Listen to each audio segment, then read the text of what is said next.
Halo Sobat Kompas.com, selamat datang di video Generasi Cuan Part 2. Masih bersama kalian dan juga ada Niken di sini. Tadi kita part 1 udah bahas soal investasi emas. Nah, ini di part 2 tetap bahas soal investasi emas, tapi mengenai prospeknya ke depan seperti apa. Cuma sebelum jauh ke sana, kita mau lanjutin nih pertanyaan dari netizen Kompas.com yang akan dibacakan oleh Niken. Oke, pertanyaan yang kedua ini cukup panjang. Ini dari Adelia Vidamawati. Halo Min, mau tanya dong, aku ada rencana mau nikah sama pacarku dalam beberapa tahun lagi. Dia ngajakin nabung buat nikah ke investasi emas. Nah, cuman aku sama dia buta investasi, hehehe. Boleh kasih tahu cara aman dan gampangnya nggak Min? Tadinya dia ngajakin nabung di saham, cuman aku dan dia sama-sama nggak ngerti. Jadi kata dia emas aja yang gampang dipelajarin. Katanya kayak gitu, Kak Alin, gimana nih? Oke, jadi untuk nabung biaya buat nikah nih ya, pertama harus punya time frame dulu, bakal nikahnya dalam berapa tahun. Nah, itu mempengaruhi kan. Tadi kan emas itu kan cocoknya untuk investasi yang jangka panjang. Bener. Iya kan? Saham juga untuk investasi yang jangka panjang karena fluktuasinya kayak gitu. Nah, kalau menurut aku nih perlu dipertimbangkan lagi soal uang dan hubungan ya. Maksudnya oke, sudah ada niatan mau melangkah ke pelaminan, mau ngumpulin uang. Menurut aku nih, daripada digabung akunnya jadi satu, mending pertimbangkan dulu akunnya mau dipisah aja nggak, jadi bentuknya saving challenge aja. Misalnya calon mempelai wanita dan calon mempelai pria berjanji, oke kita sama-sama sisihin sekian persen dari uang kita untuk biaya nikah. Perlu dikalkulasi juga biaya nikahnya besarnya berapa, pernikahannya mau seperti apa, karena kan kayak konsep pernikahan kan menentukan biaya, ya kan? Atau beranjak dari uang dulu, komitmen bisa dikumpulin yang rasional dalam jangka waktu, misalnya nikahnya 2 tahun lagi atau 3 tahun lagi atau tahun depan tuh kan pasti beda kan. Kalau udah mepet ya gak bisa kita terlalu bertaruh di aset yang berisiko kayak gitu kan. Jadi tentukan dulu mau budgetnya berapa, kemudian tadi didiskusikan mau di satu akun atau pisah. Saran aku, mengingat hubungan itu complicated, ya kan? Lebih baik dipisah aja tapi bentuknya saving challenge. Saving challenge. Oke, kamu bisa ambil komitmen berapa dari kebutuhan dana pernikahan ini. Oh, aku bisa sekian, oke aku akan sisihkan. Masing-masing di akun masing-masing tapi kayak gitu. Nggak digabung ya? Nggak digabung. Dan kalau misalnya nikahnya tuh udah deket, maksudnya kisaran 1-2 tahun, nggak usah instrumen yang terlalu berisiko kayak gitu. Sebenarnya nabung cash juga nggak apa-apa loh. Nabung cash juga nggak apa-apa. Deposito sekarang kan juga enggak yang kayak harus di lock sekian tahun nggak bisa diambil atau sekian bulan nggak bisa diambil. Sekarang kan udah lebih fleksibel, ada banyak bank digital yang menawarkan deposito yang lumayan imbal hasilnya, tapi pastiin itu dijamin sama LPS juga ya.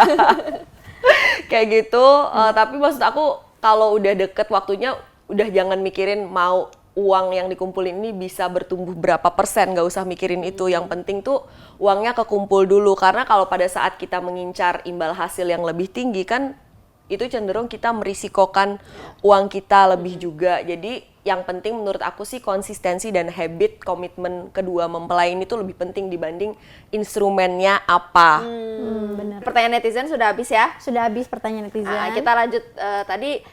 Pasti part 1 Niken juga nanya kan kalau misalnya inflasi naik kan sekarang ini inflasi naik tapi kenapa harga emasnya kok nggak ikutan naik gitu. Nah, kalau misalnya memang selain faktor inflasi, faktor apa aja sih yang penyebab naik turunnya si emas itu? Aku udah siapin nih jawabannya. Wah, kayak skripsi ya? Iya dong. Jadi psikologis pelaku pasar tuh menentukan, itu kan berarti faktor geopolitik ya kan. Pada saat risiko meningkat, ketidakpastian meningkat, itu mempengaruhi harga emas. Kemudian kebutuhan untuk aset lindung nilai. Misalnya pada saat puncak-puncaknya kemarin pandemi, orang merasa dia perlu aset yang safe haven untuk lindung nilai, maka kebutuhan akan emas meningkat, harganya juga naik. Kemudian kebutuhan untuk investasi dan produk keuangan berbasis emas. Nah, kalau di luar negeri itu cukup banyak produk-produk yang underlying-nya tuh emas kayak gitu. Jadi itu kan namanya underlying-nya emas, emasnya juga harus dibeli fisiknya kan, selain produk keuangannya itu dipasarkan kayak gitu. Nah, itu juga mempengaruhi demand kan. Karena kan emas ini kan murni supply and demand kan, permintaan dan penawaran kayak gitu. Kemudian tingkat produksi emas mempengaruhi, kemudian cadangan bank sentral ada masa-masa tertentu, beberapa bank sentral tuh agresif banget ngumpulin emas, itu akan mempengaruhi harga emas. Kemudian yang tadi sudah kita bahas, nilai tukar Amerika Serikat, dolar Amerika Serikat dengan emas, karena itu berbanding terbalik, dolar menguat, emas biasanya melemah karena lebih sedikit emas yang bisa dibeli dengan dolar yang lagi naik tinggi kayak gitu. Kemudian demand emas untuk industri dan juga perhiasan. Beberapa unsur di elektronik kayak gitu kan itu butuh emas ya. Itu kemudian juga real yield. Real yield itu adalah kayak dari aset-aset instrumen yang lain, imbal hasilnya berapa dikurangi sama inflasi. Kalau real yield rendah dan biasanya situasi lagi tidak menentu, orang kayak ya udahlah emas aja. Kayak gitu, real yield-nya rendah misalnya tadi. Kita kan ngomongin inflasi ya, inflasinya tinggi. Tapi misalnya suku bunganya nggak mengikuti gitu. Jadi kan misalnya imbal hasilnya tinggi, tapi juga inflasinya tinggi, kepotong kan real yield-nya tuh akhirnya tuh sedikit kayak gitu. Itu mempengaruhi juga. Tadi ada pas kita lagi break ini kan ada anak magang nih nanya, tapi dia malu-malu. Padahal dia ganteng ya. Iya, ganteng banget. Malu mau bertanya. Oh my God. Tadi pertanyaannya gimana? Sebenarnya. Iya. Jadi kayak tadi kan harga emas itu bisa meningkat kalau situasi lagi lagi bergejolak.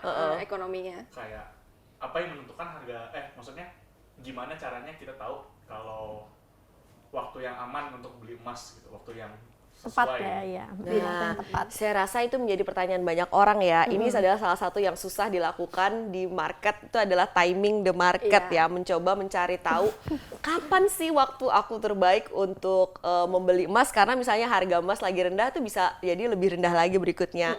Kemudian harga emas lagi tinggi, kita pikir udah tinggi, kita udah jual emas kita, ternyata masih bisa bergerak lebih tinggi lagi kayak gitu. Jadi kayak memang susah untuk timing the market. Makanya kalau dari saran-saran keuangan itu kan disarankan memang untuk membeli emas itu dengan sistem dollar cost averaging. Jadi artinya dengan membeli secara rutin bertahap dalam jangka waktu kayak gitu loh, yang nabung rutin nabung emas gitu istilahnya. ya. Brok-brok gitu Brok-brok, jadi bukan beli beli tadi 1 kilo emas brek bulan Agustus tanggal 16 gitu. Bukan begitu, tapi kayak gitu, ya. over the time gitu, beli nyicil beli kayak gitu. Jadi secara karena kita tidak bisa timing the market, tapi paling enggak kita ada waktunya pas kita lagi beli pas lagi harganya rendah, ada yang waktunya harganya stagnan, ada waktunya pas lagi tinggi. Jadi tapi secara overall akan average kayak gitu. Tadi kan sesuai di janji di awal kita mau bahas prospeknya nih.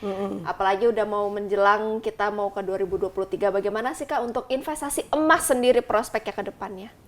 Nah, beberapa lembaga gitu mengeluarkan outlook terhadap harga emas yang cukup optimistis ya.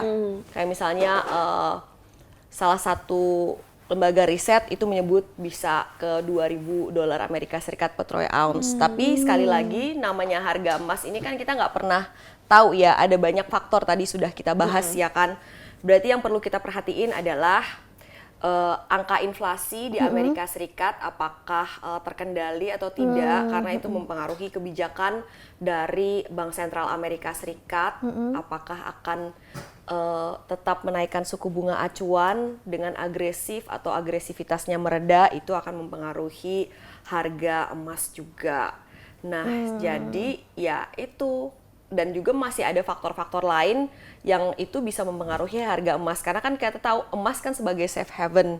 Dia harganya suka naik kalau tiba-tiba ada sesuatu yang bergejolak unexpected kayak gitu kan.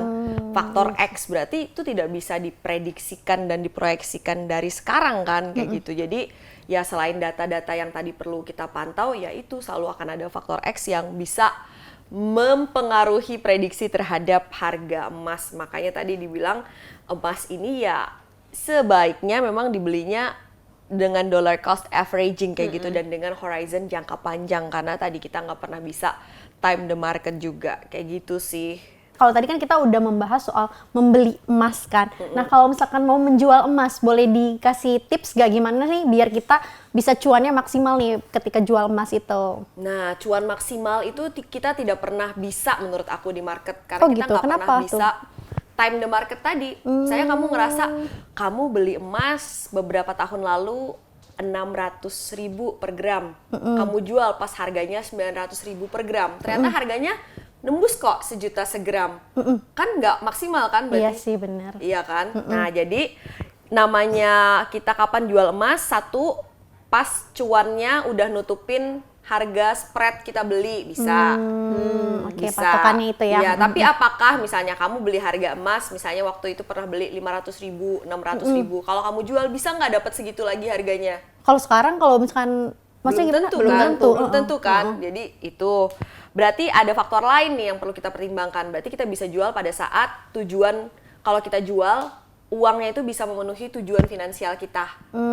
Iya kan? Oke. Misalnya Kebutuhan gitu ya. iya, misalnya ada orang tua yang nabungin emas buat anaknya, buat anaknya kuliah. Anaknya mau masuk kuliah, berapapun harga emas ya dijual kan? Iya, Ya, betul. untuk pas dibutuhkan tadi, pas untuk memenuhi tujuan finansialnya dia.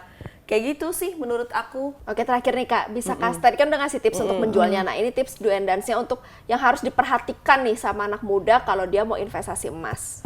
Oke, tadi udah aku bilang, jangan lupa dana darurat yang paling pertama. Kemudian tadi harus punya tujuan keuangan dan ada kerangka waktunya juga. Dan kemudian gimana sih peran emas ini dalam keseluruhan strategi investasi kita.